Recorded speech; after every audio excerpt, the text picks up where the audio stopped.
looking. He's going to heave one deep down the field. It's going to be to the goal line. It's going to be gone. It's a touchdown. And the Gators have won this.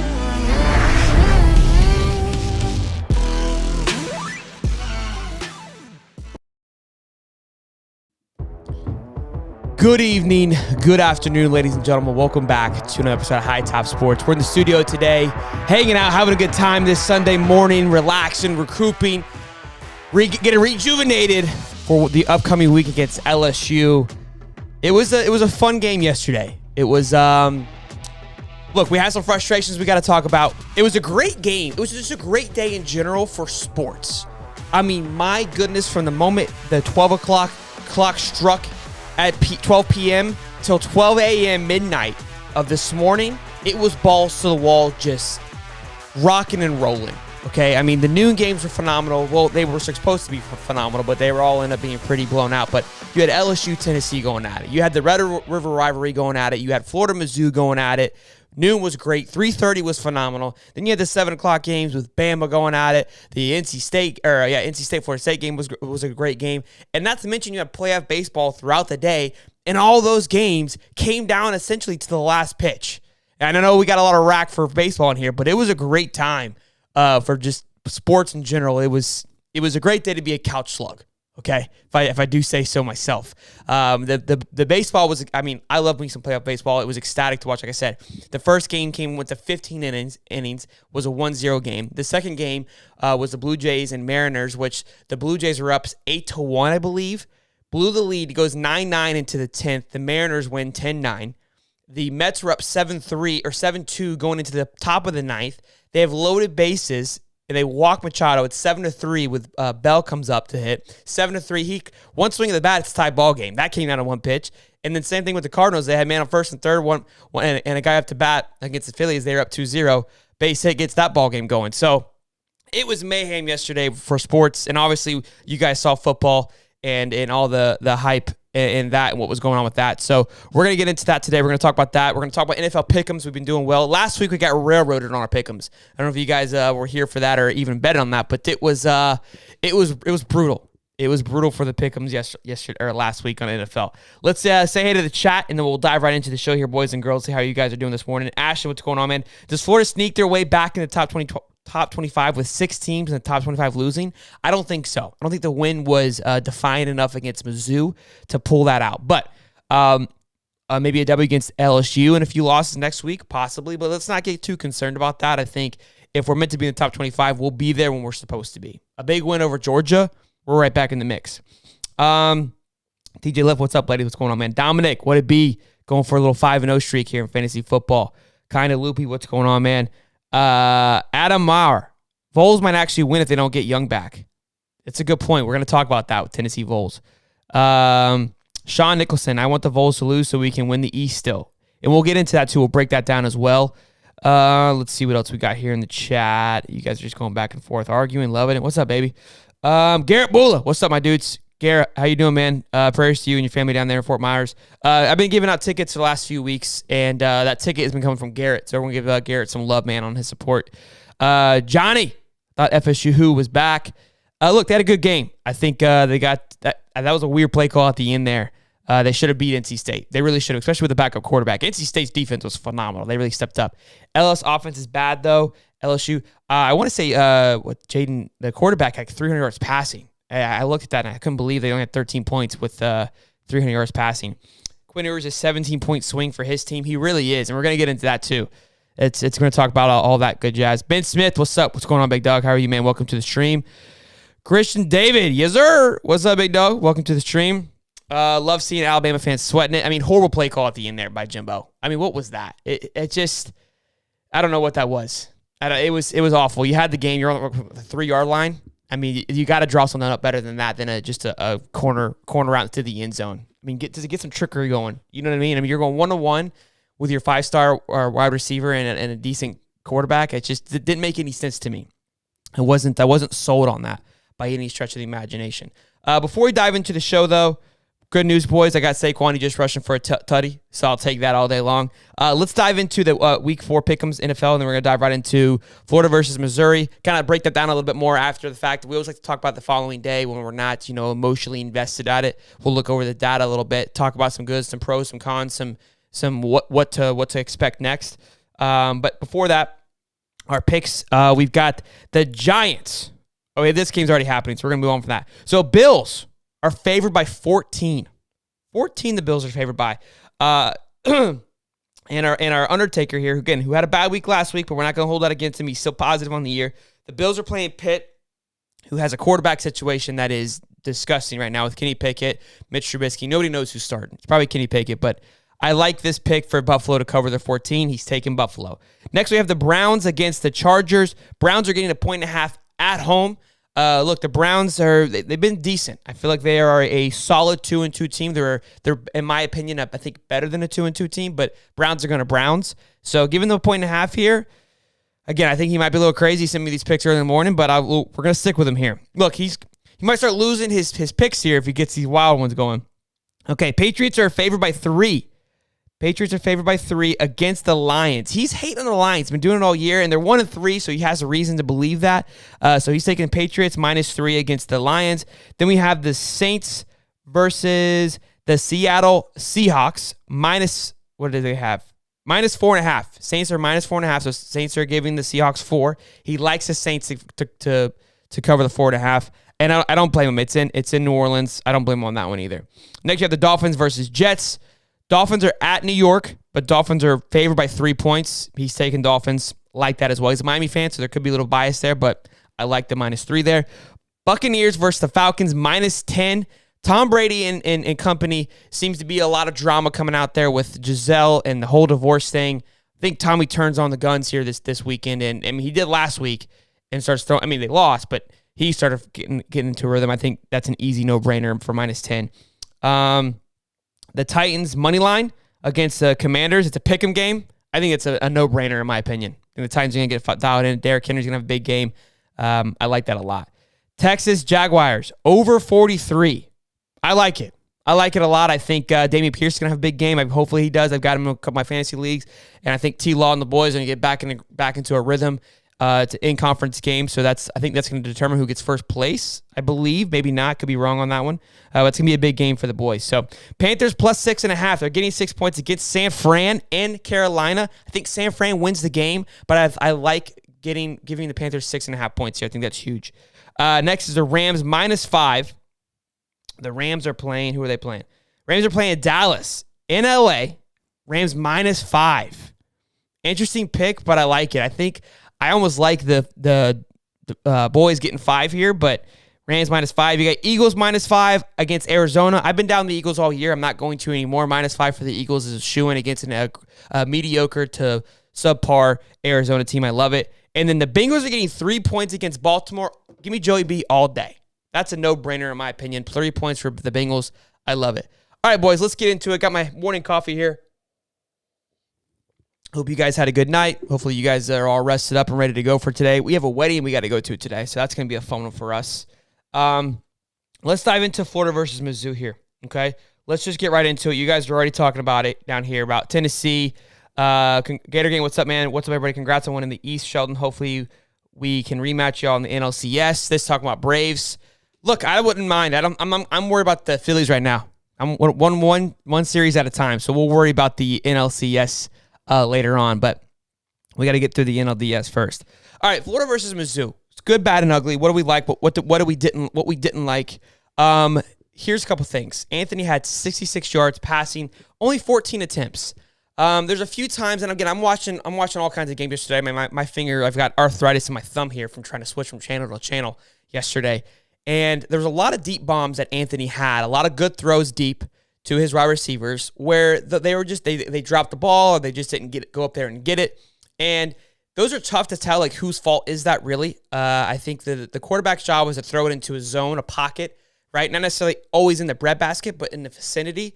And it is up to the wide receiver at times to go up there and get it. I mean, I watched the 5-star wide receiver from Texas A&M go up and get some balls last night, right? And that lets me know, like, look, I think Anthony is suffering a little bit on that. This isn't a knack on the wide receivers. I mean, it might be a little bit, but I do think the quality there is definitely down from what other quarterbacks are working with.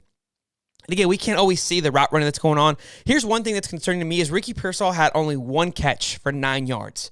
We're not utilizing that guy enough at all. Game 1 against Utah, picking him apart. And again, he's more of a slot guy. He's like a Cooper Kupp, Edelman type of guy in between the hash marks, slant routes, things like that. Your goal is to get him the ball on 2 to 3 yard dumps and let him do his work, and we're not doing that enough.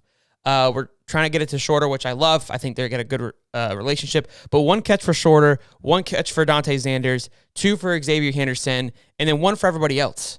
I mean, we're not spreading the ball. I mean, we're spreading it out, right? But it's just, I don't know. I know we ran the ball pretty well. We ran the ball for 245 yards, which was great. I mean, I love seeing us run the ball more.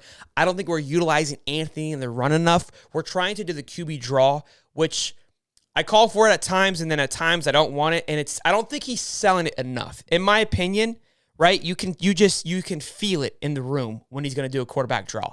And he knows it. The D-line knows it. The defensive coordinator on the other team knows it.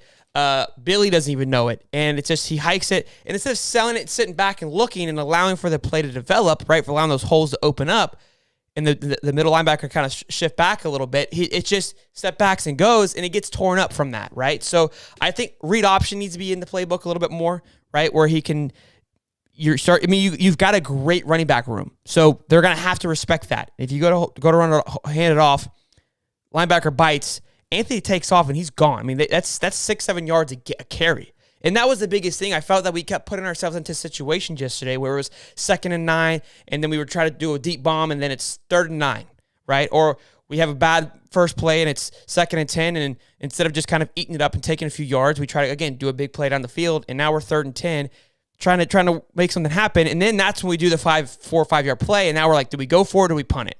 And that was where I was getting frustrated. It was like the rhythm of play calling never really seemed to get going. Billy talked about in his press conference a little bit. The play calling is getting better. It just never seemed to we never really got it on our own little rhythm, our own little groove. For us to win the game yesterday, if you look at stats, I mean, we had less first downs. Let me pull this up here. We had 13 first downs compared to 21. We had 4 passing first downs compared to 13 against Missour. Passing, we had 66 compared to 220. Time of possession, I believe, was like 36 minutes to 23 minutes. This seems like a Florida game, but usually we're the Mizzou side, right? We lead every statistical category, yet we still lose the game. So it was interesting to see that part of it. The other thing, too, everyone's like, well, we didn't beat them by a lot. We missed 2 field goals, right? So there's 2 field goals that would have put us up to, what do we have? What was the final score? I think it was like 24-17, right? So it's been 31-17. That scoreboard looks a little bit more promising. I think Florida fans, we judge our success based on how things look, right? Like how bad did we beat them? Did we roll Mizzou?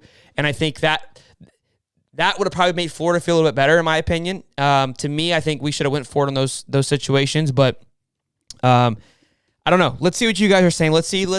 I like to pass it over to you on Sundays afternoon, see what you guys are saying. You guys got some sleep in. So yesterday there's a lot of call for Anthony's head, which I think is a bit aggressive, but let's see what you guys are saying now. Gator Gang says, my biggest gripe is obviously defense. 3-4 is trash, and the play calling was worse than Grantham. Look, I think the defense, in my opinion, looked better. We are progressing in the right direction.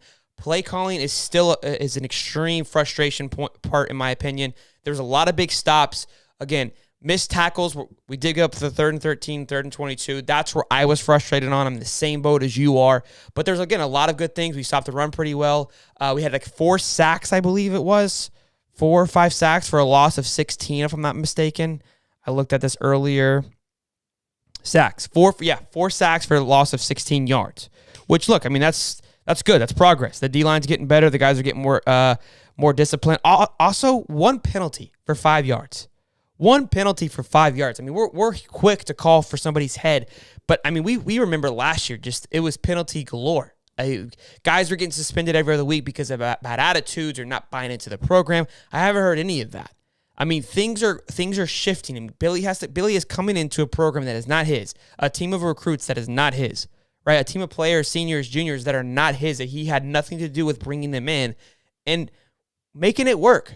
I think you have to recognize that and appreciate that. Look at around us.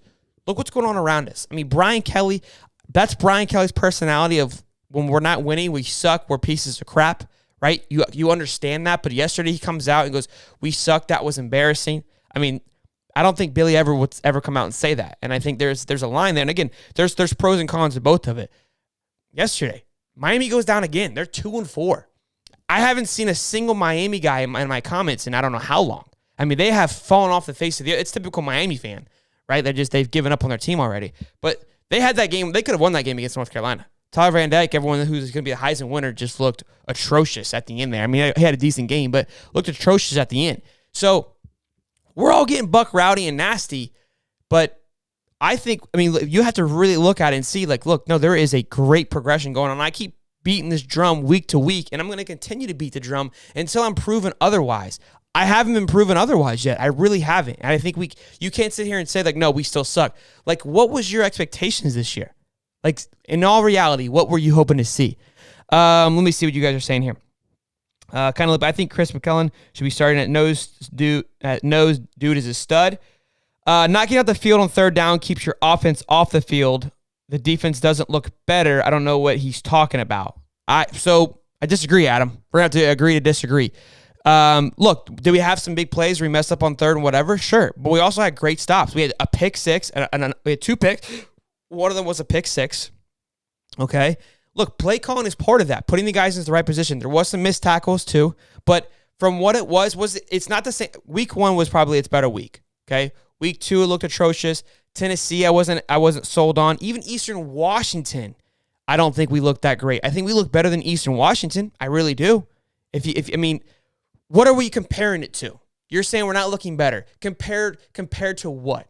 Compared to week 1? Sure. Week 1, we looked our best. Outside of that, we look better. I disagree.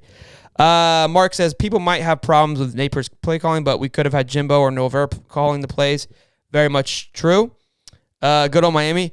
Missouri is one of the worst offenses in the SEC, and the quarterback started 8 for 8. We are not getting better. We are playing worse offenses. So Rob, you think we're playing worse offense that's making us look better.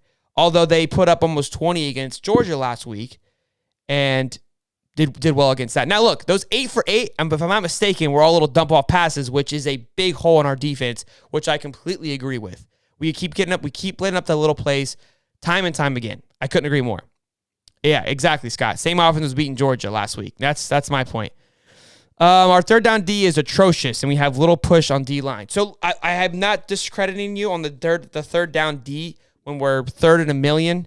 It seems that we just forget how to play defense, right? That was very frustrating to me. We had a good stop 4th and 2 to win the game yesterday. I was excited about that. Look, I'm not saying it's perfect, boys. I'm not saying that the defense is on a almighty high, and it's not what it was in 08 and 09. I'm not saying that at all. But compared to, what are we comparing it to? Answer that question for me first. I think the biggest takeaway is the defense is making mental errors in the secondary, which is fixable. I like the effort, just need some growth. That's a great takeaway, right? You can see things getting better. That was my opinion. The defense looked its best against Kentucky. It did look good against Kentucky. The offense was a rut, if I remember. It's been a while now, if I remember correctly. But yes, I can't remember honestly, Gino, to say. I mean, I'm not discrediting you, but I think it was better probably.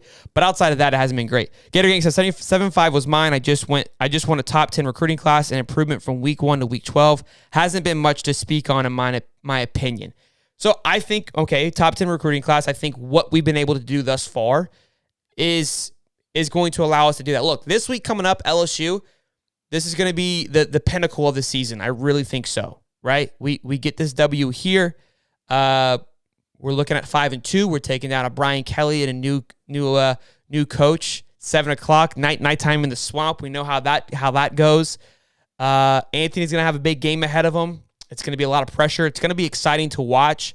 There's going to be a ton of recruits there. Rusaw's going to be there. Smith's going to be there. So some studs are going to be there. A lot of 5-star guys coming through. I know Marcus is taking his official visit that weekend as well.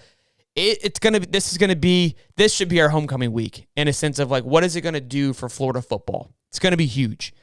But I think we have to consider where we were and where we're at now. Do you think Dexter comes back since he hasn't lived up to the expectations so far?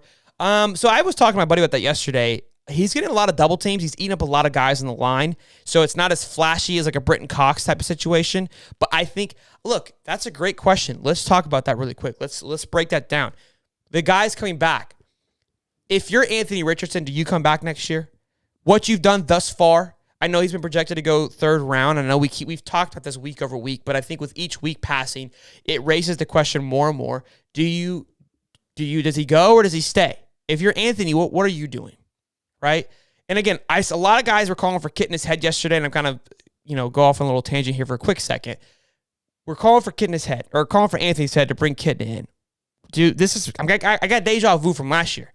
We were calling for Anthony's head when Emery was out there, right? At what point are we going to try to find a sweet spot? Now, look, Emery had time and should have been dialed in, and he wasn't. That was his second year playing and didn't really show any promise to us. But this is Anthony's first year. We keep forgetting that. What happens when we put Kidna in and he does the exact same thing or has just the same success as Anthony has? Then what? We're calling for his head?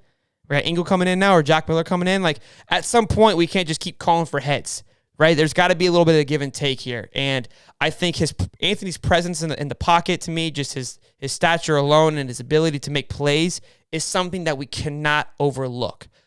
A lot of growth that needs to be done there. Can throw the deep ball better than most. The guy's an athletic freak. I still don't feel like we're utilizing that athletic ability enough. The kid that came in from Alabama, the number 4, I can't think of his name right now, their quarterback, I mean, he's out there just hustling. He's making plays with his feet. And again, we don't know the conversations behind closed doors of, hey, Anthony, don't run too much. We can't have you getting hurt. Things like that. So, let's see here. Dexter and AR will both be back. Look, I think they have to be, right? I think if you're Dexter and AR, no reason why you don't, especially with the NIL now. You're getting paid. You're getting your check, right? You're fine. It's not like you're having to leave to go. Now, the money in the NFL is obviously much greater. Sure, but why not stay a year, collect another $1 million to $2 million off NIL in college, and secure the bag even more? Bet on yourself. Double down. You go to the NFL, you might get a quick bag, but do you really think that you're going to be able to excel and be as successful as you want? Or you stay one more year, understand an offense a little bit better, right? Get more comfortable in the pocket. And not if I'm Anthony, if I'm Billy, I'm go, hey, this year, just stop. Forget about the scouts in the stands. Forget about going to the NFL in December. Forget about all that. You're coming back next year. Plain and simple. So the job is yours this year and next year. I need you to play like you're going to be the guy for the next year and a half. And I think if that mindset changes and they're able to translate that to Anthony, and Anthony can accept that, like, you're right, I'm not going anywhere. Let's build for this year and let's go play for a natty next year, because the team's going to be that good. If I stay, Gervon stays, we're losing Ventrell, which is going to be a massive hole that needs to be filled. And again, I'm stretching here playing for a natty next year, but look at the talent that's around us. Look how young the team is, Anthony. Look at what we've got coming in. Look at this recruiting class. And imagine if you stay. Imagine if Anthony stays, what pieces they can go out there and get. Because now you look at Florida and you're like, well, dang. Right, these guys like the McLeans or the Russalls that are going to be able to, they could come in and make an impact right away. They go, well, this team looked really good this year with this young team. 80% of it's staying. The pieces that are leaving, I can go and make an impact now. That's huge. And I think that's what people can't see. That's the things you don't see on the field right away. That's the stuff that if Billy is doing that and making those pitches and making those claims, that's where the recruiting part that we'll never be able to see or really get a grasp on. And it won't be able to see until after the fact, right? So that's something big to kind of keep in mind as well, too. Let's see what you guys are saying. Michael Robinson, at some point we need to stop making excuses for AR. Yes, he's a freak athlete, has a high upside, and can run. However, he accounts for 1.5 turnovers a game. What would Spurrier do? I love the question, what would Spurrier do? It's not the same era. But, and I hear you, we got to make an excuse for AR, but I also believe that because of, the past, we've been quick to make moves and quick to make changes. But the other part of it, I think we're not realizing, these kids are starting sooner, and they're getting playing time at a much younger age than they were back in the 90s. I mean, you had to kind of wait your turn more back in the day too, to before you saw some snaps. So I hear you. I hear you about all making these things, but plus we don't have a stud and waiting Stokes for redshirt. Yeah, 100%. I think Marcus is going to redshirt. I think it'd be the ideal for him to redshirt. Look, Jack Miller's still here. That's going to be interesting. what he decides to do, because if Jack's here and he sees and AR stays and he sees there's Kitna, there's Marcus, right? What do you do if you're Jack? I mean, one good thing is I think there's a lot of good potential in the backfield. We're getting spanned. Unbelievable says, I think we'll take a loss to UGA, but I think we'll finish 9-3. Are Cox and Shorter both seniors or weird year juniors? Cox is a junior, I believe, and so is Shorter. Shorter might be a senior. So we'll see. Let me see here. Rob says, Mizzou was 3 for 13 on third downs, had 100 yards rush, 192 passing at home at night against the UGA team that didn't want to be there. UGA outplayed them in every stat. I agree. UGA didn't want to be there. But, I mean, look, they still kind of move the ball down the field. So, Kitna's greater than Miller. And look, I think Miller's going to end up kind of doing like a DeMarcus Bowman, seeing the writing on the wall, and more than likely probably transfer again, in my opinion. I could be wrong. I'd like to see him stay, but Johnny says, yeah, that's true. If he transfer, I think he has unlimited transfers at the moment, so he could transfer. He could transfer again and play anywhere.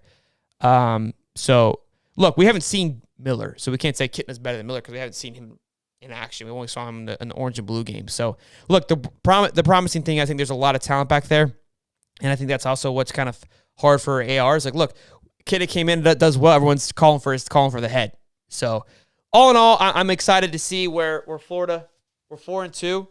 It's exciting to see that. I think LSU coming off a loss like that against Tennessee, it's borderline demoralizing, right? You come in and are you going to be so pissed off that you can fire it up, or you come in where like, dang, we thought we had this season turned around. Nobody was going to remember the loss to FSU. We were ranked. LSU takes down Tennessee. LSU is a bid for a playoff team.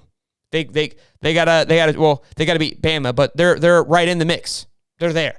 And then they go and they get blown out by a legit team. And we're going to get into that. Blown out.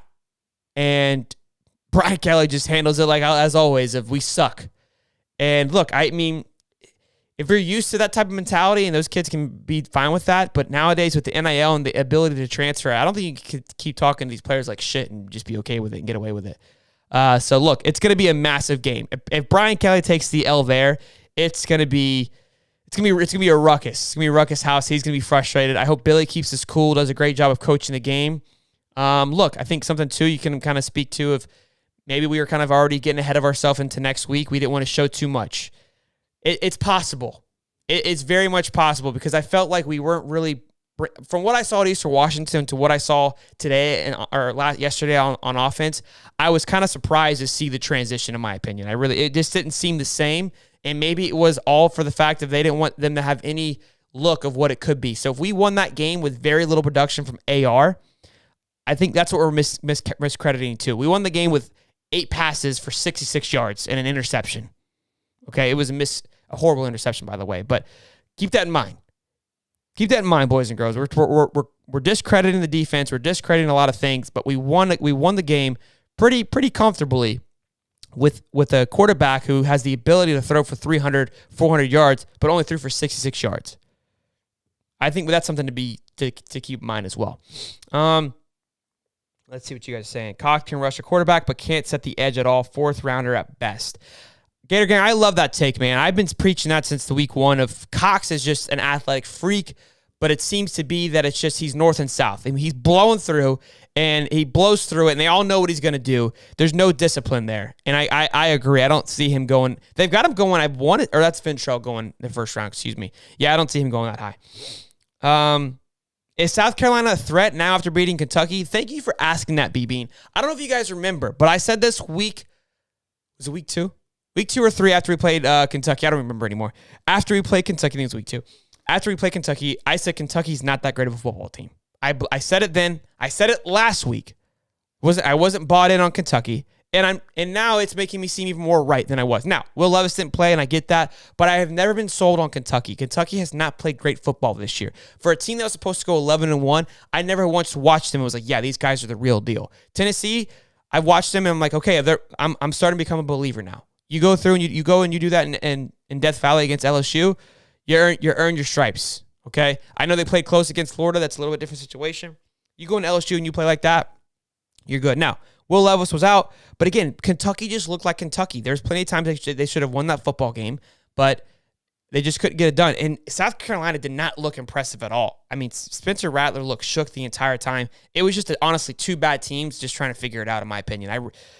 Again, you can say the same thing about Florida, and I'm not trying to be negative or to talk smack about anybody. I'm just the eye test. Neither of them give me any good vibes at all.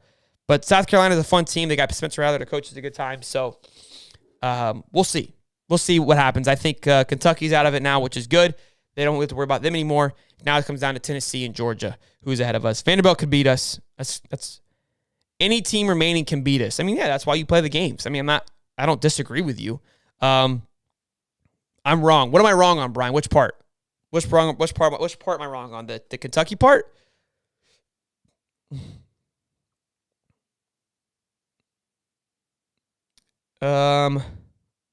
Dog, look at the games. Even when Cox is at the edge, the linebackers don't fill their gap, so he starts to play hero ball. He is balling. Look, I'm not. Guy's an athlete. Guy plays great football, but I think there's lack of discipline. I do. You could disagree with me. That's fine. Florida is a middle of the road SEC team. Nothing more. I never once said they were a top tier team at all right now. I didn't say that. Spencer Rattler, the biggest 5-star bust in the last 10 years. He's up there. He's definitely up there. I think that the hype is people continue to put it there because of who he is, but I just don't think that he's really holding himself strong. Christian David, I think Vandy will be more of a competitive than usual, but not beating us. Do we think Vandy's better than Mizzou? If that's the case, then yes. I think at the point that we play Vandy, if we continue on the progression that I feel that we're on, I think it should be a walkover. But again, I think it's Billy's first time in the SEC. It's Billy's first time seeing these teams. It's his first time going through this. I think that's something to keep in mind of. You don't want to go in too big-headed of like, oh, it's Vandy. We should just steamroll these guys. And I think that's part of the fact of how these games have been. What we get frustrated with because USF was closer, the Mizzou game was closer than we think it should have been. Is this is his first time going through all of this, and I think that's something to keep in mind as well too. Is that he has to feel out. Again, he's learning his team and the opposing team and this conference. There's a lot to juggle in his first year, and I think we keep discrediting that. And Look, I'm obviously here to defend him. As much as I can. We keep getting spam bots today, boys. I don't know what's going on with that. But I'm not talking about you. I'm talking about the people in the chat. Oh, okay. You guys can continue to argue. Oh, and rest in peace to Kansas. Time for basketball season. Yeah, I think Kansas might be done. TCU's a football school. That's why I picked him. I told you those boys were going to be dialed in. All right, let's go into, obviously, we watched Bama versus A&M. Everybody was calling for their head. They're calling for Jimbo's head all week. We've been calling for it. They've been saying, hey, if he loses any more games, he's going to suck. A&M does what A&M does almost every year, it seems like, to Bama and plays it close. Again, his play calling was a little sus at the end there. But did he save his job? Did he preserve himself for at least for this year? For the fact that they're calling for his head is just crazy to me, too. I mean, you just came out of a number 1 recruiting class, and I understand, but you're not winning with a number 1 recruiting class. I mean, there's still all freshmen. If you think a 5-star recruiting class translates that quickly, that's pretty crazy to me, but I get it. It shouldn't be as bad as what it is, and that's where I think the frustration is for Texas A&M fans. But you go in against the number 1 team against Bama, a Bryce Young-less Bama, and play them close and have an opportunity to win.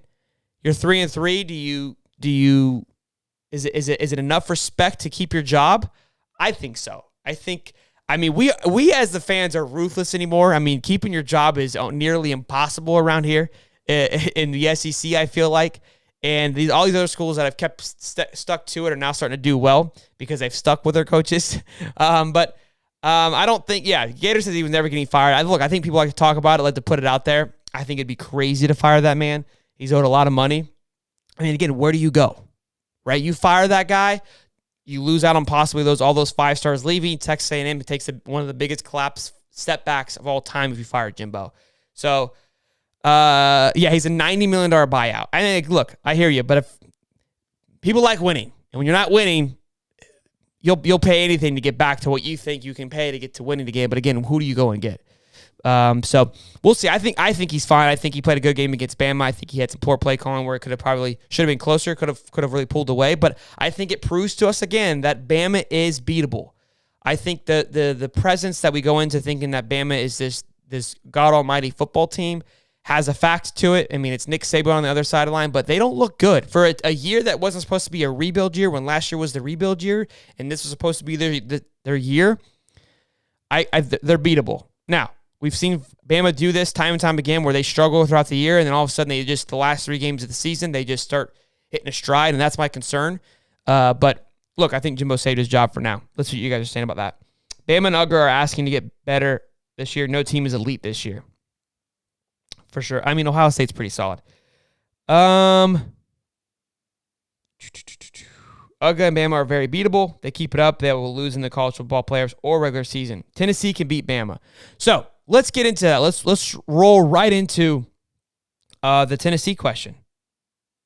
Let me see. I don't think I have a thing for it. Anyways, has Tennessee arrived is the question here. It's the question at hand. I mean, Tennessee fans are going to say, well, duh. They've never left, right? But I think the beat up against LSU yesterday was a confirmation of like, yeah, they're here. They're a force to be reckoned with. They have a high-powered offense. To shut LSU down with the quarterback having 300 yards passing to only 13 points, massive. Absolutely massive. I didn't watch much of the game, obviously, because I was watching Florida, but I did go back and look at the stats. You're saying no, University of Tennessee has not arrived? I think they look pretty good. I think they're going to give Bama some trouble. I think they give Georgia. Could you imagine if they beat Bama next week? It's going to be an all-out uproar. It's going to be interesting to see.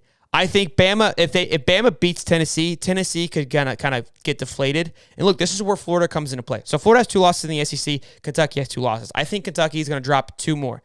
They're going to lose to Tennessee and they're going to lose to Georgia. Okay, so Kentucky's out of the way.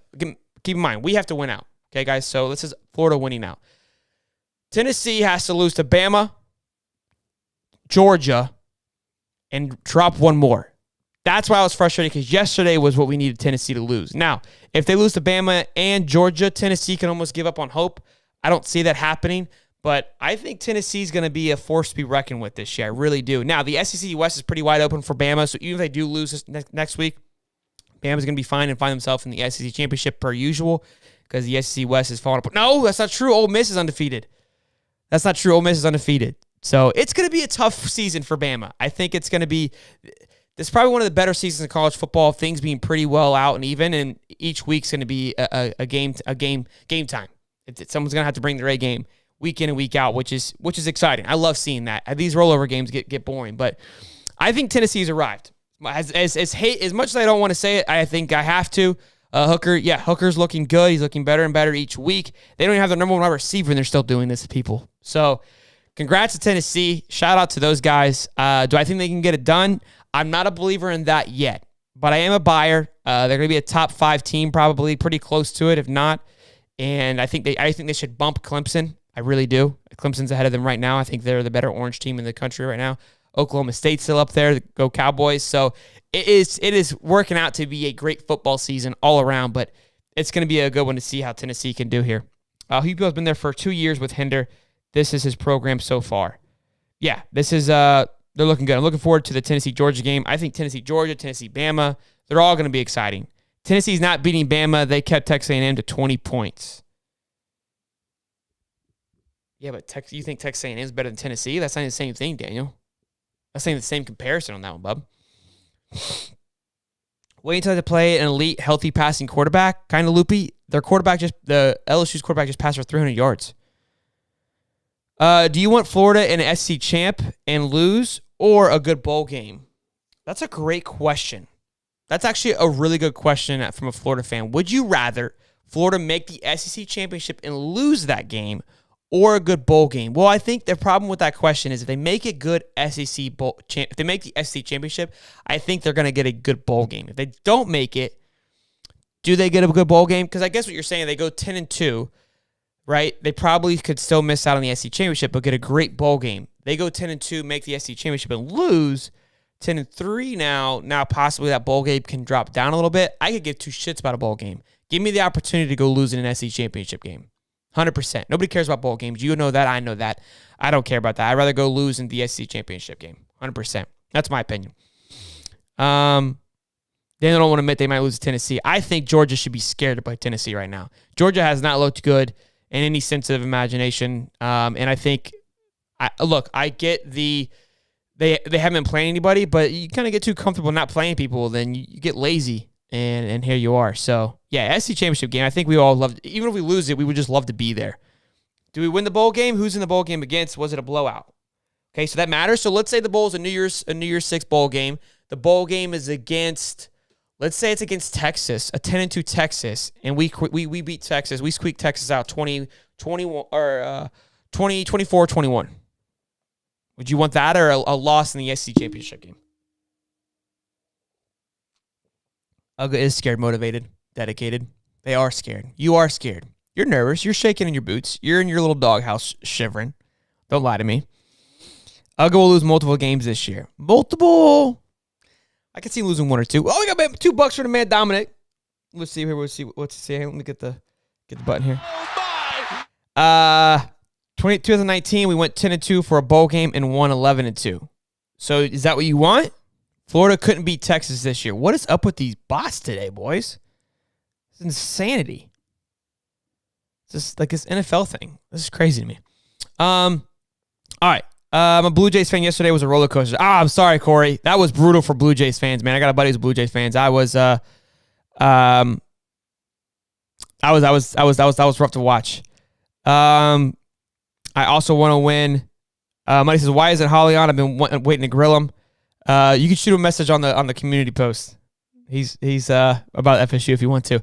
Let's get into Texas real quick. Okay, is Texas back? I just said if Florida plays Texas, the reason I said that because in my opinion, I think Texas is back. Right? I mean, you blow out Oklahoma. Quinn Ewers throws for 4 tutties, almost 300 yards. They only have 2 losses. 2 of those losses, Quinn wasn't playing, and they almost beat Bama. But again, Quinn goes down early in that game. If Quinn stays, do you win that game? Yes, I truly believe that you do. And you lose a close overtime game to a Texas Tech team that has shown some light. Again, without Quinn Ewers, Texas is on the map, ladies and gentlemen. Okay, they're in the Big 12. They control their destiny right now. They have basically a gauntlet coming up with the rest of the season. They went out. They're going to go to the Big 12 championship. And the question is, if they go to the Big 12 championship, that would make them 10-2. They win the Big 12 championship. Okay, are they going to be a playoff team? Would you put Texas in the playoffs? I would think yes. Now, there is a lot of teams that are undefeated in front of them right now, but those teams are going to lose.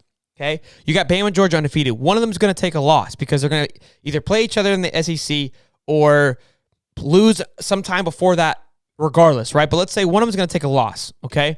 You've got Michigan, Ohio State. They're going to play each other. One of those guys are going to take a loss. Clemson is the only one that could squeak out not losing a game.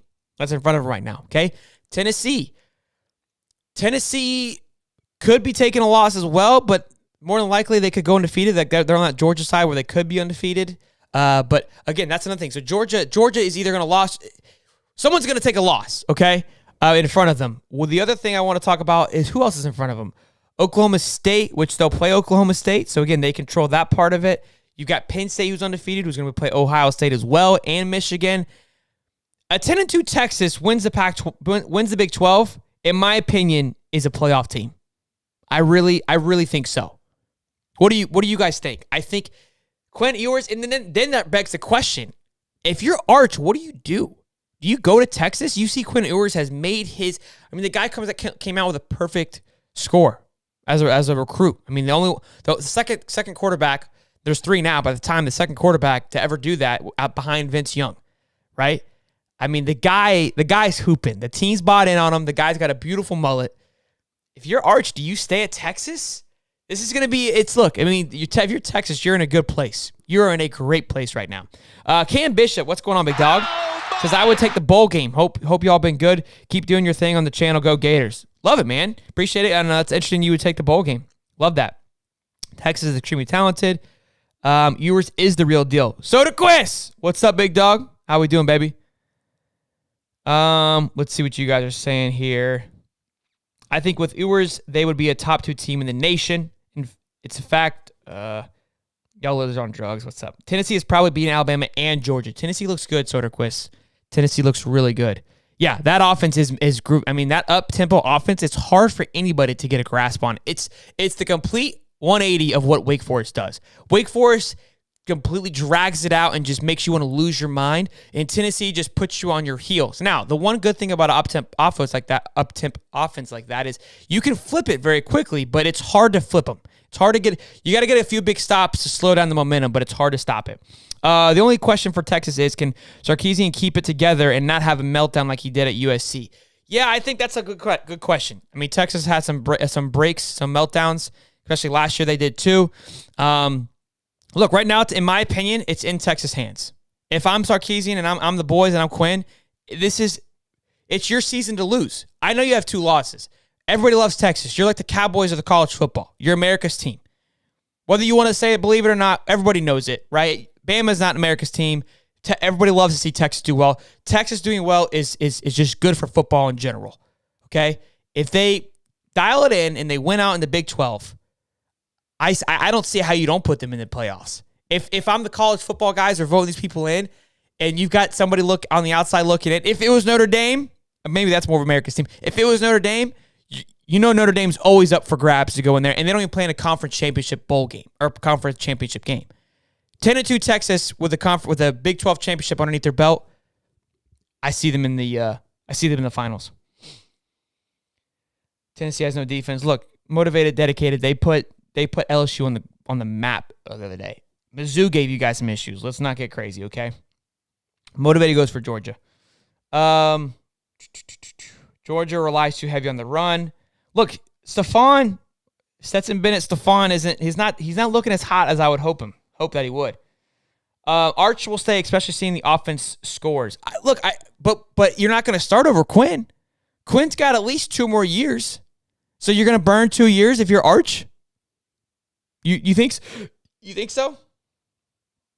You need a cash app so we can send you tips for hanging out on Sundays. Mark, if you can super chat, bro. If you want to donate, man, I appreciate that. You can, but you can just super chat through your Google, through your thing. I do have a cash app, but if you got, whatever you guys feel more comfortable with. Oklahoma about to become the new Nebraska joining the SEC. Oklahoma has just really fallen off, boys. It's crazy to see. LSU has a pretty good defense. They shredded them. They did shred them. Stetson Bennett is a national champion. He is motivated. Look, I love it. I'll let you guys have it. Victor says, hey, Sean, I gotta ask you a question. Remember when Mullen beat Uga in the COVID year? Do you think Billy can do that once Billy has a full grasp of the Florida program? Yeah. Look, I think. Look, the reason you play the games is because anything can happen. I really think that Florida-Georgia game this year is going to be closer than people think. I really do. I think Stetson Bennett is great, but I think he has some holes, and I think if you can expose that. Now, Georgia's defense they've got some big boys, and hopefully at that point, Anthony has found his stride. The bye week before the Georgia game is going to be massive. Having a bye before that game is going to be huge for the program and huge for the opportunity to upset Georgia. I really do. Let's see here. Tennessee is not losing both those games. That's a great point, Brian. Does Tennessee lose to Bama and Georgia, or are they going to pull one away? Halo says UF is still a joke. Great take. If Bryce Young doesn't play against Tennessee, I see Tennessee winning. I can really see Tennessee in the playoff, but I think Tennessee and Ohio State have been the most consistent. Yeah, that is true. That is a good point. The trolls are out today. I love it. I'm glad they're all here. I really do. This is good for us. It's good for college football. I love it. Daniel Soderquist is hot and ready. I love it too. When Soderquist gets some fingers flowing, baby, don't be messing with my boy, the stat boy. Soderquist got everything. I love it. It's easy to identify casuals in the chat. Let me see here. You guys are going at it. All right, here we go, Muddy. Muddy's still on the same thing. Arch is going to Texas. Reminds me of Justin Fields going to Georgia. Gonna be waiting. Is going to start. Not going to fly with him, and they're going to transfer. So okay, so you agree? Arch isn't going to stay in Texas. He's going to transfer out. Is that what you're saying, Muddy? Oh, Rob Scar, great question. Or Rob S. I don't know if it's Rob Scar. What do you think about UCLA? Were we wrong about them? I'm shook. They put it to Utah. I was surprised. I thought UCLA was I can't think of the word right now. Were pretenders. but they're not. I think UCLA is good. The UCLA and USC game, which has been a disgrace over the last few years, is going to be a fun one. I had USC going far, and I think that's going to be their big challenge. I thought Washington State was going to give USC some trouble. USC handled them pretty well. I think USC still rolls UCLA, but Chip might have some things moving and grooving out there in old Cali. It's good to see that football is getting right in the right places. I've said this before. I think football being good out west is important. Football being good in Texas is important, and football being good in Florida is important. And it looks like we're starting to kind of get back into the rhythm of thing. Football being good in Tennessee is boring. Let's see here. Yeah, Soderquist agrees. He thinks that Florida and Georgia can be close. Now, again, he's a Florida fan, so obviously you guys take that as you will. Okay, Muddy, so you agree Arch is going to transfer? Yeah, I think he is, man. I think Quinn's too good to sit behind him. I think Texas is going to have an issue like what you just said with Ohio State having just too many chefs in the kitchen. And they're not all going to stay, which is a good problem to have if you're Ohio State, but that's what sucks with these kids if, like, man, I'm losing a year. This is offseason talk. Much more important things to talk about other than Arch, in my opinion. It's true. You're 100% right. It was more so like I'm just week by week. It's like, wow, this is kind of interesting to see. Like, look, could it affect the way he changes now, though, right? Recruiting, he could impact his recruiting now. In my opinion, that's why I'm bringing it up. And again, we talked about his Texas really back. So Auburn was talking upset too, 42-10. Yeah, Auburn just ain't it, bro. Auburn ain't got that beat. TJ says small hands are boring. I mean, you're more likely to hop up, but you ain't got to stay. Nobody asked you to hang out with us today, did we? Tennessee is also number 2 in the nation in points per game, averaging 46.8. Who's in front of them, David? I'm surprised they're number 2. I thought they were number 1. Comments about Ohio State, Michigan, and Penn State. What about them? I think Michigan looked good. I mean, they kind of pulled away from Indiana. Ohio State's Ohio State, I think. But thankfully, they're all going to play each other. They're going to beat each other up. They're going to it's just like the SEC right now. I mean, there's a lot of good teams from both sides, but they're going to beat each other up, and it's going to leave us with only a few to the few survive. So Soderquist says the only thing that holds Tennessee back is their passing defense. Every other statistical category for Tennessee is fantastic. Told you all Soderquist got the data. With Georgia struggling, does Florida have a slight chance? 100%. 100%. TG left talking shit about Tennessee. I didn't say anything about Tennessee. I had support about Tennessee. Okay? Tiny hands and all. I had nothing but good things to say about Tennessee. So maybe you should clear your ears out. Quit being so sensitive. Okay? And lock it in. Coming in here running your mouth all the time. Chill out. Fish and some addicted football, so I like it all. Yeah, I agree. I think it's fun. It's fun right now. If you love football, regardless of who you cheer for, you have to love this. Football is at an all-time I feel like it's peaking right now. Not peaking, and it's not like it's going to fall, but there's a lot of good teams. It feels very even. It doesn't feel like it's a shoo-in. I think week 1 we're like it's Georgia and everybody else. It doesn't feel that way anymore, which is exciting from a football fan because you love to see that. You love to see that come down. The Big 12 is phenomenal right now with Kansas, TCU, Oklahoma State, Baylor, Texas. If you don't love that, come on, baby. Pac-12, BYU kind of has fallen off. Utah's fallen off. But UCLA and USC, that's good again. I'm loving it. I'm loving every bit of it. The winner of the SEC championship will have losses. Great question, John Nevin. Will the winner of the SEC championship will have losses? Or will they have a loss? I want to say, man, it's going to be tough because Bama's schedule. They've got Ole Miss that's ahead of them now. There's a lot of things. I don't know. Let me see here. I got to see who they're playing. I'm making a quick change. I'm putting Terry McLaurin in my fantasy football. That's a last-minute tinker, which is going to bite me in the butt. I know it. Let me go really quick here to see Bama's schedule. Who they've got left here for the rest of the year. I picked the wrong one. I picked the Pioneer schedule or conference. All right. So Bama have a loss going into the SEC championship? They got Tennessee this week, which I think can be a loss. Mississippi State, that's going to be a big game. Mike Leach is going to, and then they got Ole Miss. Which is going to be crazy. Who's Ole Miss? Does Ole Miss have an opportunity to kind of squeak through here? They've got Auburn, W. LSU, W. Texas A&M could be a teaser. Bama, if you're undefeated going into Bama, it's at Ole Miss. Then you got Arkansas, Mississippi State. Ole Miss might be just this dark night that nobody's talking about, boys and girls. I really do. Florida's whole defense is holding them back, although the defensive line played very well yesterday. Thank you, David Soderquist. The backfield has still left nothing to be desired. Let me see here. Daniel, Florida has a chance to against Georgia. Admit it. You have to. I mean, look, if you're a Georgia fan, I think Georgia's good. I'm not here to just talk smack in general. I think Florida is making strides. I think Georgia, that game's going to be, it's one of those games. It's a rivalry game. It's going to be close. You have to know that. I think no matter what happens, it's going to be close. The Florida State game is going to be a great game this year as well, too. I want Muschamp as my defensive coordinator. Muschamp's a man, bro. I love me some Muschamp. Davis said we're giving up points on Georgia, but I think we can score on them. Look, from what I know our offense can do, that's where I'm banking on. What I saw what they did against Tennessee in Eastern Washington, I know that's Eastern Washington, but those things that I saw, that's what I'm bought in on. Yeah, hats off to Jaden Hill yesterday. Absolutely. Absolutely. Yeah, defense won the game. That's why, I mean, like, we're saying the defense is sucking, but I'm like, yo, the defense did a great job. We had 6 yards passing. I mean, you guys are saying I'm crazy thinking the defense has gotten better. Well, how do you think we won that game? Yeah, defense a touchdown. Special teams played a little bit better. We had a couple good returns and stops when we needed them. And they were on the field. They're on the field 36 minutes. 36 minutes, the defense was on the field. I mean, they're going to get tired. You have to see that. Georgia's good. No smack talk, but they aren't the same team they were a year ago. Yeah, exactly. Yeah,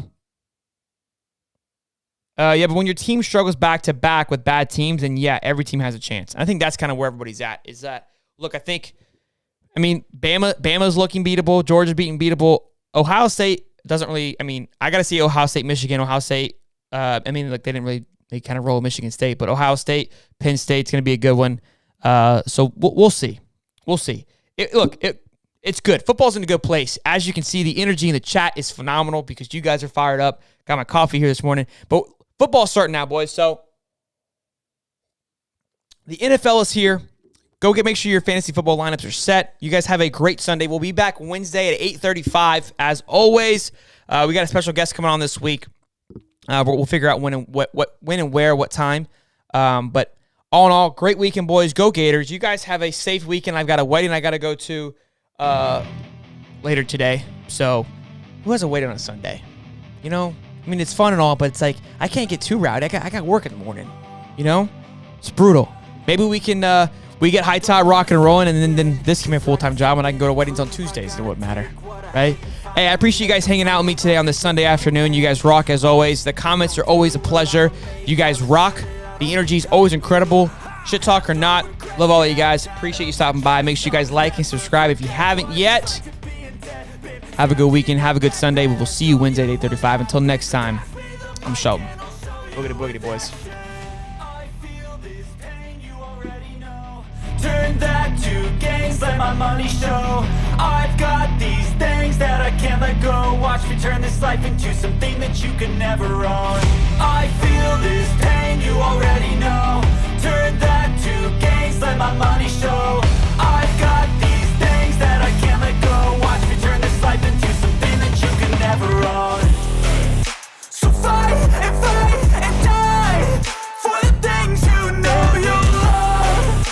Do what you think is right, and see life do what you want. So fight and die for the things you know you love. Do what you think is right, and see life do what you want. So give me all the scars, I'm a human being. Cover them with tattoos so you can't see. Knew it from the start, you had problems with me and the things I could be, I just wish I had seen. I feel this pain, you already know.